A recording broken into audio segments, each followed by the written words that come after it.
frères et sœurs en Christ, bonjour. Je suis le pasteur Nicolas Limanzouzi de l'église de notre Seigneur Jésus-Christ dans le monde, qui a son siège à Luanda en Angola, mais dont une représentation se trouve ici à Paris. Que la grâce de notre Seigneur Jésus-Christ soit avec vous en ce dimanche 29 novembre 2020.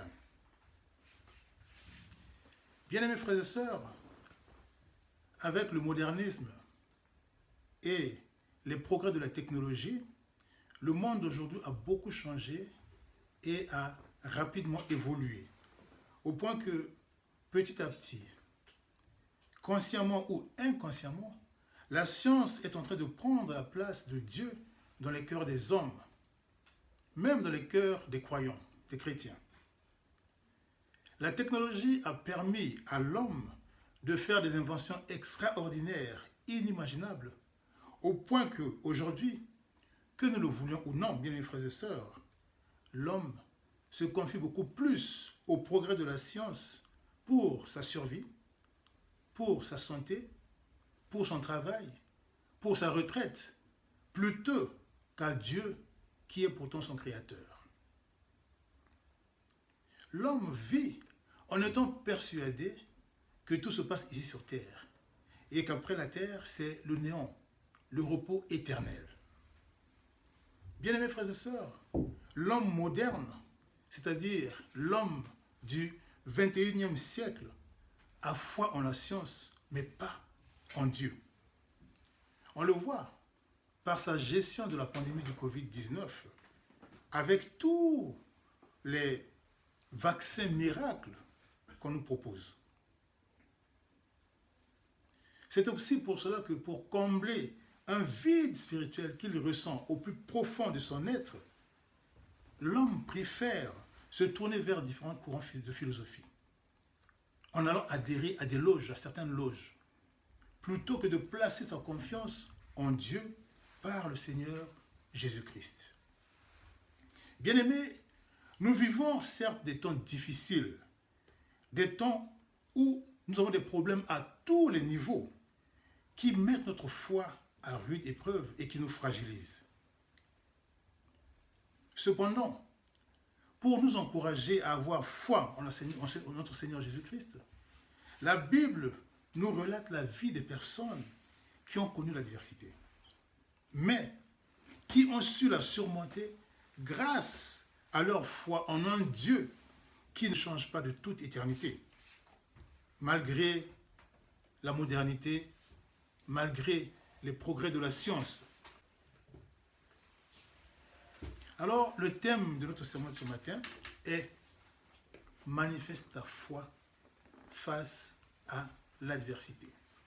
Manifeste ta foi face à l'adversité. Le passage qui va donc soutenir ce thème se trouve dans le livre de 1 Samuel chapitre 3 et chapitre 30, versets 1 à 8, que je vous invite à lire avec moi. Nous allons donc lire 1 Samuel chapitre 30, versets 1 à 8. Ce passage nous dit ceci, bien-aimés frères et sœurs. 2 jours plus tard, lorsque David arriva à Tsiklag avec ses hommes, les Amalécites avaient lancé une attaque dans le Negev et à Tsiklag. Ils avaient détruit et brûlé Tsiklag. Après avoir fait prisonniers les femmes et tous ceux qui s'y trouvaient, petits et grands, ils n'avaient tué personne, mais ils avaient tout emmené et s'étaient remis en route. En arrivant à la ville, David et ses hommes virent qu'elle était brûlée et que leurs femmes, leurs fils et leurs filles avaient été faits prisonniers. Alors, David et la troupe qui l'accompagnait se mirent à pleurer tout haut jusqu'à ce qu'ils n'aient plus la force de pleurer. Les 2 femmes de David, Akinoam de Jizréel et Abigail de Carmel, la femme de Nabal, avaient été emmenées. David fut dans une grande angoisse car la troupe parlait de le lapider. Tous éprouvèrent en effet de l'amertume, chacun à cause de ses fils et de ses filles. Mais David reprit courage en s'appuyant sur l'Éternel, son Dieu. David reprit courage en s'appuyant sur l'Éternel, son Dieu. Il dit au prêtre Abiatar, fils d'Achimélec, « Apporte-moi donc l'éphod. » Abiatar le lui apporta. David consulta l'Éternel en disant, « Dois-je poursuivre cette troupe? Réussirai-je à la rattraper? » L'Éternel lui répondit, « Poursuis-la, car tu la rattraperas et tu délivreras les prisonniers. » Bien, frères et sœurs, nous allons donc prier afin de remettre ce moment entre les mains du Seigneur pour qu'il nous guide. Prions. Éternel, notre Dieu, notre Père, Dieu d'amour, Dieu de compassion et de miséricorde, Dieu et Père de notre Seigneur Jésus-Christ, gloire, honneur, louange, bénédiction et sanctification vous soient réservées l'éternité en éternité. Vous êtes digne de louange, d'adoration et de glorification. Et nous venons ce matin une fois de plus, Père, vous exprimez notre reconnaissance et notre gratitude. Oui, car nous reconnaissons que vous êtes Dieu et qu'en dehors de vous, il n'y a point d'autre Dieu. Père, nous allons partager ce message avec nos frères et sœurs qui sont dans divers horizons et nous voulons vous demander en ce moment-ci, au nom de Jésus-Christ, une fois de plus, de visiter nos frères afin que le Saint-Esprit soit en eux, avec eux dans leur maison, pour leur donner, Seigneur, la parole de vie, la parole qui sauve. Que cette parole, en rentrant dans les maisons, puisse rentrer dans les cœurs des uns et des autres, Père éternel, et nous aider, Père éternel, à nous conformer à la voix de notre Seigneur et Maître Jésus-Christ. Que toutes les bénédictions des cieux remplissent les maisons de vos enfants, Père éternel. Nous appelons, Seigneur, la bénédiction sur chacun, Père éternel. Que cette parole soit précédée par votre onction, par votre Esprit Saint, afin que, Père, en ayant écouté ce message, que nul ne sorte à vide, mais qu'il soit renforcé, révigoré, et que la pleine espérance que nous avons en Jésus-Christ puisse aller encore de l'avant. Que toute la gloire vous revienne à vous et à vous seuls. Vous êtes dignes de louange, d'adoration et de glorification. Nous vous remercions et nous prions ainsi au nom du Père, du Fils et du Saint-Esprit. Amen. Amen. Manifeste ta foi face à l'adversité. Tel est le thème de ce message, bien frères et sœurs, que nous allons partager ensemble. Alors, bien-aimés, l'histoire que nous venons donc de lire dans le livre de 1 Samuel, chapitre 30, nous raconte une courte période de la vie de David. Comme s'il était en train de vivre l'un des pires moments de son existence. Vous savez que David était un jeune homme qui a grandi, qui a vécu à l'époque du grand prophète Samuel. Et à l'époque du roi Samuel, du prophète Samuel, c'était le roi Saoul qui était le roi en Israël. Mais voilà que le roi Saoul avait péché et avait désobéi au commandement de Dieu. Alors Dieu avait résolu de donner un autre roi à Israël. Et pour cela, il avait choisi David. David avait reçu l'onction de devenir roi. Mais il n'était pas encore roi, parce que le roi qui régnait sur Israël à l'époque était encore Saoul. Il était vieillissant, mais il était toujours roi. Mais dès l'instant où il a reçu cette consécration, cette onction, bien-aimés frères et sœurs, cette onction va susciter la jalousie et la haine du roi Saoul, qui dès lors va commencer à pourchasser, à poursuivre David pour le tuer. Le jeune David va donc être obligé de fuir la colère du roi Saoul.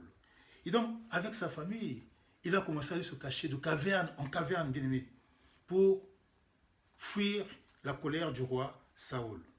Il va même être obligé à un certain moment d'aller carrément se réfugier chez les Philistins, qui ceux-là étaient en fait les ennemis de toujours d'Israël. Et David va même jouer au fou afin d'échapper à la mort.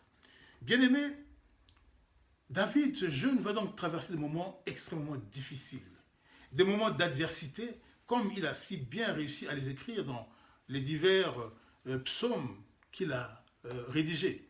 Nous avons l'exemple du psaume 139 qui résume très bien les peines et sa confiance qu'il avait en Dieu. David, donc, à un certain moment, va finir par trouver refuge dans cette ville qu'on a lue qui s'appelle Tsiklag. C'est le roi d'ailleurs de Philistin, vers qui il avait été, qui va lui donner donc cet endroit. Et David va aller se réfugier là-bas avec 600 hommes qui vont devenir ses soldats. qu'il avait suivi, qui était derrière lui, qui marchait avec lui. Et voilà que un jour, pendant qu'il n'était pas là, les Amalécites arrivent et ils font prisonniers les femmes, les enfants. Et ils prennent tous les biens de David ainsi que de tous ses hommes. Et ils s'en vont en ayant brûlé la ville, en ayant donc saccagé et détruit la ville. Et à leur retour, lorsque David et ses 600 soldats arrivent, ils viennent constater cette tragédie. Ils voient que Tsiklag a été brûlé. Ils découvrent donc la tragédie, comment se fait que leurs enfants, leurs femmes ont été déportés, ont été, emmenés en captivité par les Amalécites. Et la Bible nous dit que ces hommes qui étaient des guerriers ont mis toute une journée à pleurer. Ils ont pleuré toute la journée jusqu'à ce qu'ils n'avaient plus de larmes pour pleurer. Alors, bien-aimés frères et sœurs, dans leur amertume, et parce qu'il leur fallait un bouc émissaire, ces hommes, ces 600 soldats qui étaient avec David, qui étaient sous ses ordres, qui étaient pratiquement ses amis, devenus ses amis, vont se retourner contre David. Et ils vont lui dire que c'est à cause de toi que nous sommes dans cette situation, c'est à cause de toi que nous avons perdu nos familles. Alors, nous allons te lapider. Ils ont résolu de lapider David. Bien, frères et sœurs, imaginez David, entouré de 600 hommes qui étaient ses amis, qui étaient pratiquement sa famille, et qui subitement deviennent ses adversaires et qui décident de le lapider. David était dans une angoisse terrible, bien mes frères et sœurs. Ce n'étaient pas ses ennemis, c'était ses amis qui étaient là. Et il était là entouré. Il ne pouvait pas fuir. Il ne pouvait aller nulle part. Intérieurement, il était saisi par l'angoisse d'avoir perdu sa famille, ses femmes, ses enfants. Et extérieurement, il faisait face à cette menace qui était là. Donc ces hommes qui voulaient donc le lapider, qui voulaient donc sa mort. Mais voilà que la Bible nous dit, à ce moment-là de détresse, d'adversité, de terrible angoisse, après avoir pleuré toute la journée, à ce moment-là, lorsqu'on veut le lapider, la Bible nous dit, David se tourna vers l'Éternel. David rechercha la face de l'Éternel. David s'appuya sur l'Éternel. Et l'Éternel entendit la voix de David. Bien-aimés frères et sœurs, regardez ces hommes qui étaient venus pour lapider David. Mais dès l'instant où David s'est tourné vers son Dieu, a crié à Dieu, son roc, son appui, David avait changé. Il n'était plus le même. Et ces hommes ont remarqué cela. Et ils ont vu que ce chef qu'ils suivaient, qui était dans la détresse tout à l'heure, dans les pleurs, dans le désarroi comme eux, mais voilà que subitement, sa face a changé. Sa physionomie a changé. Il y a eu comme une sérénité sur son visage, comme un calme. Ils n'ont plus reconnu David. Et du coup, un à un, bien aimés, ils ont commencé à déposer leurs pierres, leurs cailloux. Parce qu'ils avaient vu en David un autre homme. Et alors ils vont demander à David, chef, que faisons-nous? Que pouvons-nous faire en ce moment-ci? David avait consulté l'Éternel, bien frères, et l'Éternel avait répondu à David. Il lui avait dit, va, poursuis, tu rattraperas, tu délivreras et tu ramèneras. David a dit à ses hommes, poursuivons, nous allons rattraper et nous allons ramener.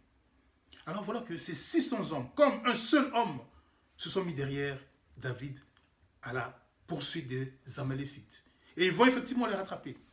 Ils vont ramener tout ce qui leur avait été volé, même le bétail, tout, et rien ne va manquer. Alors, la question qui se pose, bien les frères et sœurs, imaginez David à ce moment-là. Mettez-vous à la place de David. Vous êtes entouré par des gens qui vous ont toujours adulé, qui ont toujours entendu vos conseils, qui vous ont toujours suivi, et qui du jour au lendemain, subitement comme ça, se retournent contre vous. Comment est-ce que David a fait pour trouver cette force? Comment est-ce que David a fait pour que, malgré son angoisse, malgré ses cris de détresse, malgré les pleurs de ces 600 hommes qui étaient avec lui, qu'il puisse trouver la force de chercher l'Éternel? Est-ce que l'Éternel était là, présent physiquement, pour que, comme la Bible dit, David s'appuya sur l'Éternel, pour qu'il puisse s'appuyer sur lui comme on peut s'appuyer sur une chaise ou sur, je ne sais pas quoi, sur un meuble? Non. Mais ce que David avait la pleine conviction dans son cœur, que là où il était, l'Éternel y était aussi. C'est ça la force de David. Lorsqu'il a vu les hommes, il n'a pas vu les hommes, mais il a vu Dieu qui était à côté de lui. Il a vu Dieu comme Élisée avait vu cette troupe d'anges autour de lui. Lorsque la tribu, l'armée des Syriens est venue pour l'attraper, et qu'il a dit au Seigneur, Seigneur, ouvre les yeux, mon serviteur, afin qu'il voie ceux qui sont autour de nous, pour qu'ils se rendent compte que ceux qui sont avec nous sont en plus grand nombre que ceux qui sont contre nous. David voyait l'ange de l'Éternel à côté de lui. Et c'est ça qui lui donne la force. Mais si David a vu l'ange de l'Éternel, bien mes frères et sœurs, ce n'est pas subitement qu'il a vu l'ange de l'Éternel. Mais c'est que David avait une vie avant cet épisode-là. Une vie qui sanctifiait, qui honorait l'Éternel, qui honorait Dieu. David, lorsque nous lisons la Bible dit que David était l'homme selon le cœur de Dieu. Lorsqu'il a dit à Samuel, va dans la famille du vieux Isaïe, c'est là-bas que j'ai trouvé celui qui va remplacer le roi Saoul qui avait désobéi à mes commandements. Il a dit, va car j'ai trouvé un homme selon mon cœur. Dieu dit un homme selon mon cœur. Cela veut dire quoi, bien mes frères et sœurs? Un homme selon le cœur de Dieu. Mais comment est le cœur de Dieu? Le cœur de Dieu est un cœur plein d'amour, de compassion, de miséricorde, de bonté. Et donc il avait trouvé ses vertus en David. Il savait que David est un homme de justice, un homme de loi, un homme d'équité. Et David va effectivement manifester cela. Il était un homme selon le cœur de Dieu, il était dans la justice. David marchait dans la soumission et l'obéissance à la parole de Dieu. Comme il est dit dans le livre de Josué, chapitre 1, verset 8, lorsque Dieu parle à Josué pour que Josué, quand il a pris la suite de Moïse pour guider les enfants d'Israël dans la terre promise Canaan, il a dit à Josué que ce livre de la loi ne s'éloigne pas de ta bouche. Médite-le jour et nuit afin de respecter tout ce qui est écrit. Et c'est alors que tu auras du succès dans tes entreprises. C'est alors que tu réussiras. Bien-aimés frères et sœurs, David marchait selon la parole de l'Éternel. Et c'est pour ça qu'à ce moment-là, lorsqu'il était dans l'adversité, la Bible dit, recherchez-moi dans Jérémie chapitre 29, verset 13. Il est dit, cherchez ma face. Si vous me cherchez de tout votre cœur, vous me trouverez, car je suis là auprès de vous, à côté de vous. David a manifesté cela. Il a manifesté sa foi. À ce moment-là, il avait vraiment besoin de l'assistance de l'Éternel, de l'appui de l'Éternel. Et comme il savait que Dieu était avec lui, Dieu marchait avec lui, il en avait la pleine conviction. Alors, Dieu a agi. Mais comme je disais, c'était en fait une vie depuis son enfance. David vivait selon cette recommandation de l'Éternel. David cherchait la face de l'Éternel. David faisait ce qui plaisait à l'Éternel. Et c'est ce que l'Éternel aime. L'Éternel visite le monde entier pour voir les cœurs des uns et des autres. Il voit ton cœur, il voit mon cœur, il voit. Est-ce que notre cœur est conforme à la parole de l'Éternel? Est-ce que nous marchons selon ses recommandations? C'est ça ce qui importe à l'Éternel. Et lorsque nous sommes dans l'adversité, alors il agit lorsque nous crions à lui. Il attend que nous crions. Et lorsque nous crions, il est prompt à réagir, à agir, à éloigner nos adversaires. Et c'est ce que David a manifesté. Bien mes frères et sœurs, la vie chrétienne que nous vivons, que nous menons, est une vie de tous les jours. Est une vie de tous les jours. On n'est pas seulement chrétien le dimanche. On n'est pas seulement chrétien quand vous écoutez ce message, quand vous entendez la parole de Dieu. Non. La vie, votre vie chrétienne commence lorsque vous arrivez, vous écoutez la parole de Dieu et vous sortez de là. Vous commencez à marcher. C'est là que votre vie chrétienne commence. Comment marchez-vous lorsque vous n'avez pas vos frères avec vous, le pasteur n'est pas là, vous n'êtes pas à l'église, vous êtes au travail, vous êtes dans divers lieux. Comment marchez-vous? Manifestez-vous. Comment dire? La volonté de Dieu dans votre vie. Marchez-vous selon les recommandations de l'Éternel. Marchez-vous selon la parole. Quand il dit que ce livre de la loi ne s'éloigne pas de ta bouche, médite-le afin de marcher scrupuleusement selon ce qui est écrit. Bien aimés frères, c'est ça le secret de la vie chrétienne, d'un véritable chrétien, d'un véritable croyant. La Bible dit que le juste peut tomber 7 fois. Mais 7 fois, l'Éternel le relève toujours. Parce qu'il est toujours là, bien aimés frères et sœurs. Et lorsque nous cherchons l'Éternel, de la vérité, de la sincérité, il nous donne le calme et la sérénité dont nous avons besoin. Il nous aide à marcher dans ce monde de ténèbres. Nous devenons une lumière. Un chrétien, lorsqu'il marche, même sans parler, sa vie doit montrer qu'il est chrétien. Vous savez que vous pouvez évangéliser les gens sans pourtant parler. Et rien qu'en vous voyant vivre, rien qu'en vous voyant vous comporter, ils vont voir la différence entre vous et les autres qui ne sont pas des chrétiens. Et c'est ce que l'Éternel nous demande. Bien, frères et sœurs, c'est une vie de tous les jours. Et donc David, ici, a manifesté sa foi parce qu'il avait une expérience, une vie avec le Seigneur, avec Dieu. C'est un cheminement personnel. David marchait avec l'Éternel. Et ce jour-là, ça s'est vu. Pour que les 600 hommes, comme un seul homme, se lèvent, disent, chef, nous allons te suivre. Ils sont allés et ils sont revenus avec ce qui leur avait été volé. Bien, frères et sœurs, c'est ça, avoir foi en Dieu. Daniel avait foi en Dieu. Lorsque le roi Nabuchodonosor a décidé d'éliminer tous les sages de Babylone parce qu'il n'arrivait pas à lui dire le songe qu'il avait eu et à lui en donner l'interprétation, il a dit donc vous êtes faux, je vais vous éliminer. Et lorsque Daniel a entendu cela, il s'est approché vers le roi. Il a dit à l'intendant du roi, non, va dire au roi qu'il suspend sa décision de tuer tous les sages. Nous allons consulter notre Dieu et notre Dieu nous répondra et nous viendrons lui donner la réponse. Bien frère, vous voyez la foi. Il n'a pas été encore consulté l'Éternel, mais il dit nous irons consulter l'Éternel et nous viendrons donner la réponse au roi. Pourquoi? Parce que lui aussi, il marchait. Il avait une vie personnelle avec Dieu. Il marchait avec Dieu. Il était en communion avec Dieu. Et il respectait scrupuleusement ce que Dieu disait. Alors, cet exemple a été choisi, frères et sœurs, pour nous montrer que nous vivons des temps d'adversité, de difficultés, de problèmes. Mais quel est notre comportement vis-à-vis de cela? Lorsque les disciples étaient avec Jésus-Christ dans la barque, ils avaient le maître de vie avec eux. C'était des pêcheurs expérimentés qui connaissaient les secrets du lac dans lequel ils étaient. Mais lorsque la tempête a surgi, à un certain moment, ils étaient dépassés. Et ils ont eu peur. Et ils sont tournés vers le Seigneur. Maître, sauve-nous, nous périssons. Vous voyez? Dans leur détresse, ils sont retournés vers le maître de vie. Et le Seigneur s'est levé. Il a calmé la tempête. Il a calmé les flots. Et tout s'est calmé. Mais tant qu'ils ne s'étaient pas tournés vers le Seigneur, ils étaient dans la tourmente. Ils étaient dans l'adversité. Il leur a fallu se retourner vers le maître qui était là, qui les regardait. Il ne dormait pas, le Seigneur Jésus-Christ. Il attendait qu'il puisse intervenir, l'interpeller. Et c'est ce que le Seigneur attend de nous.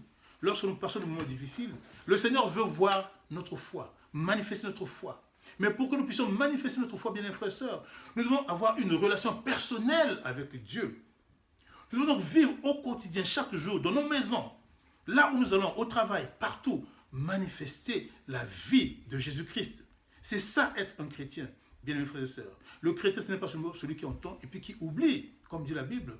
Non, c'est comme quelqu'un qui regarde son visage au miroir et puis après se retourne, il s'en va. Il oublie comment est-ce qu'il était. Non, le miroir nous sert justement à réajuster ce qui ne va pas. Si ma cravate ne va pas, donc devant le miroir, je vais la réajuster.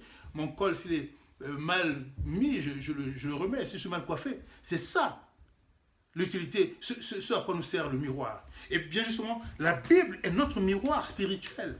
La Bible nous sert à voir ce qui ne va pas dans notre vie, afin de la réajuster vis-à-vis de la parole de Dieu, afin que nous, en tant que chrétiens, nous puissions marcher selon les critères de l'Éternel. Il nous dit, comme on l'a dit la dernière fois, le dimanche dernier, nous sommes le sel de la terre. Le sel donne de la saveur. Un chrétien qui ne donne pas de la saveur là où il est, n'est pas un chrétien. Si tu es chrétien, là où tu travailles, on ne sait pas que tu es chrétien, alors pose-toi des questions. Tu dois faire la différence entre ceux qui sont avec toi et toi.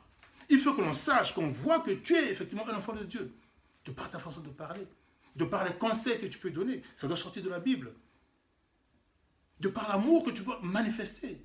Parce que Dieu nous a appelés à sauver le monde qui est perdu. Notre rôle est cela, sauver le monde. Mais comment pouvons-nous sauver le monde si nous-mêmes, nous ne marchons pas selon les critères de notre Maître et Seigneur Jésus-Christ? Marchons dans l'obéissance et la soumission à la parole de Dieu. Faisons donc un cheminement individuel avec Dieu. Marchons avec lui, connaissons notre Dieu, apprenons à le connaître comme la Bible dit.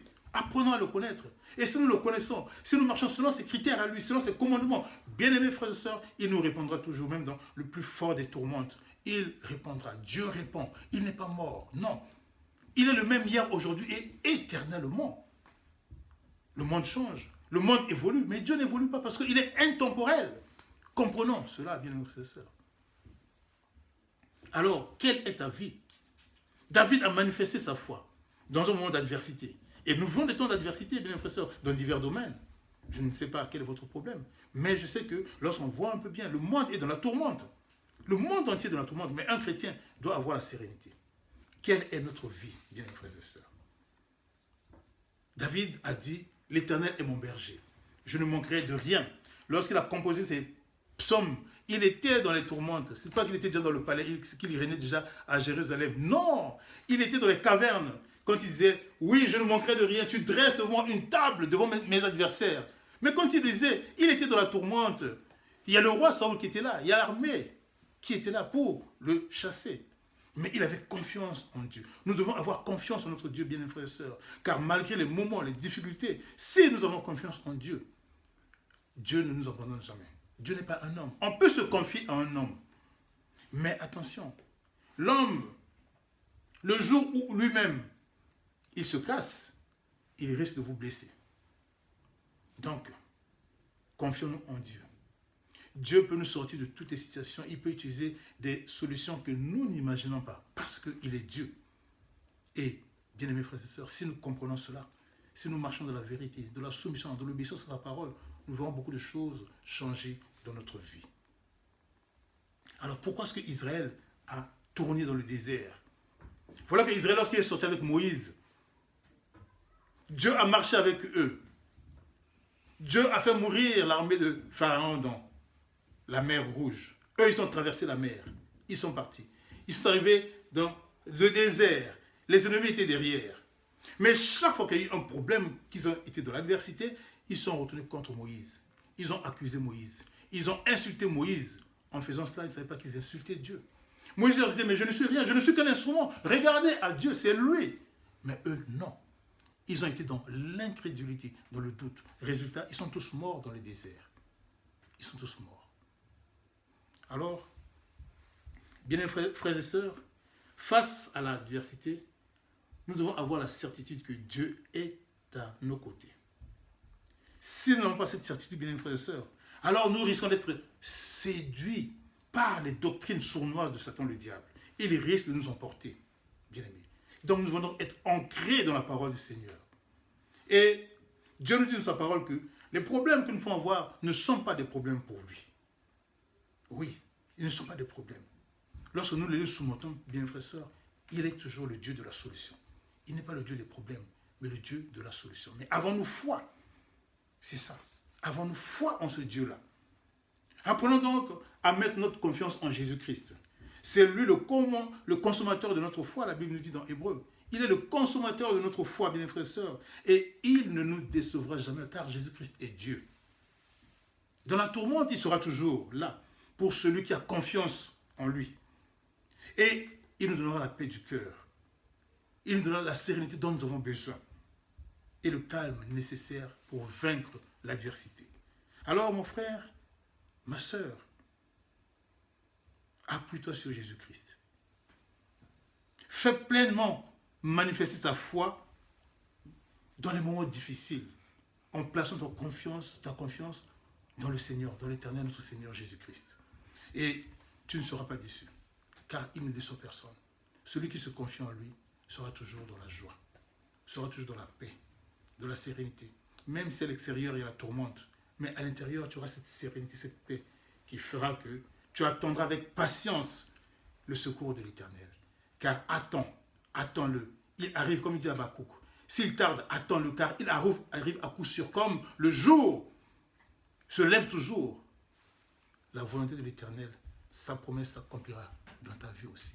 Si tu manifestes la foi, si tu manifestes ta foi dans l'adversité, si tu marches comme David a marché, en ayant donc ce Dieu-là comme appui, il ne te décevra pas. Il sera avec toi. Voilà donc, manifeste ta foi dans l'adversité. Vois ta vie et donne-la sérieusement et sincèrement à Dieu. Et tu verras toi-même ce qu'il fera. Que la grâce de notre Seigneur Jésus-Christ, l'amour de Dieu et la communion du Saint-Esprit soit avec vous tous en ce dimanche matin. Au nom du Père, du Fils et du Saint-Esprit. Amen. Amen.